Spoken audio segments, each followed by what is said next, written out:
Hello, everyone. This is Lexicon Architect. And like promised, here is today's deck tech, and we're going to be looking at Abzan Elves and Explorer. So let's get right into it and talk about the deck. We run four Mana Dorks in Sentinel Stalwart, Elvish Mystic, Jaspera Sentinel, and Landwar Elf. That allow us to ramp into our Elvish Warmaster, our Darwin's Elite, or our Leaf Crown Visionary. And this deck is very straightforward. We're just going to try to get our Mana Dorks out early, slam down either Elvish Warmaster or Darwin's Elite on turn 2. Leaf Crown Visionary is our buff spell for our elves. So if we have a couple of these out, we're going to boost the squad by +2/+2. And then it has a cool ability that allows us to refill our hand if we need to. So whenever we cast an elf spell, we may pay 1 green mana. If we do, we draw a card. We have 3 copies of Werewolf's Bodyguard as a way to just either flash it in as a 2/2, or flash it in to exile up to one other target non-fox creature until it leaves the battlefield. And for whatever reason, if we do need to use the second ability, we can sacrifice it to gain 2 life. But I don't think in any game I've played so far, I've ever needed the ability to, I never had to use that ability. But the most important elf of the entire deck is Shaman of the Pack.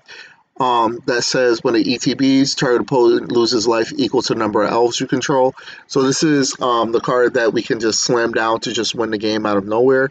Because, for example, let's say we have 7 dwarves, elves, sorry, and we get them below 7 or less life. We play this and we just kill them as soon as it ETBs onto the battlefield. As far as instance, we're just going to be playing 4 copies of Court of the Calling, which is good because of its convoke cost. So if we have enough elves on board, we can pay 3 and then tap 3 additional elves to search for Shaman of the Pack or to search for whatever we need. In case we may want to do Court of the Calling for 2, we can grab Leaf Crown Visionary, or we can grab Elvish Warmaster. Whatever we need at that moment in time, it will be decided when we play Court of the Calling. And then the most important card in the deck is Collect the Company. The earliest we can play this is on turn 3. So it lets us look at the top 6 cards of our library. We can put up to 2 creature cards with converted mana cost 3 or less onto the battlefield and put the rest on the bottom of any order. So sometimes we have opportunities to drop 2 of the Shaman of the Pack onto the board at the same time, which is cool because we're going to drain our opponent and most likely win the game at that point since we've been so aggro already. Or we can grab Leaf Crown Visionaries to pump the squad, which will then trigger our Elvish Warmasters, which will make an additional elf every time another elf enters the battlefield, but only once each turn.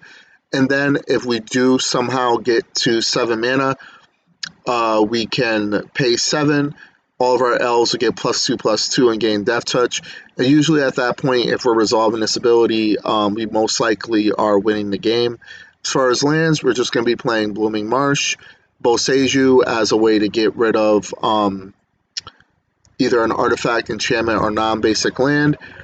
Secluded Courtyard and Unclaimed Territory allow us to play our elf spells. And then we have Razor Verge Thicket and Temple Garden as part of our mana base. As far as the sideboard go, we're kind of all over the place. We have Draneth, Magistrate, Guardian of Fate to help us phase stuff out. Landwar Visionary we can slide in if we need the card draw. Mass Vandal, just because it's a changeling. And then when it ETBs, we may exile a creature card from our graveyard. And if we do, we can destroy target artifact or enchantment. Then we have Phyrexian Revoker in here as a way to choose a non-land card, and activate abilities or sources with the chosen name cannot be activated. We play 1 Reclamation Sage. We play Selfless Spirit to protect us from board wipes. Soulless Jailer allows us to shut down permanents entering from the graveyard, and opponents casting non-creature spells from graveyard or exile. We play Talia just as a way to tax our opponent for non-creature spells. We play 3 Vivian Monsters Advocate. We play 1 more copy of Werewolf Bodyguard in the side in case we need to have a 4th copy. And then we play Yasharn Implacable Earth. And that's it. And that's the deck in a nutshell. It's a very straightforward strategy. Just swarm the board as quickly as possible, kill our opponent, get them down low, and then hit them with the Shaman of the Pack for the win. So I hope you enjoyed this video and have a good night.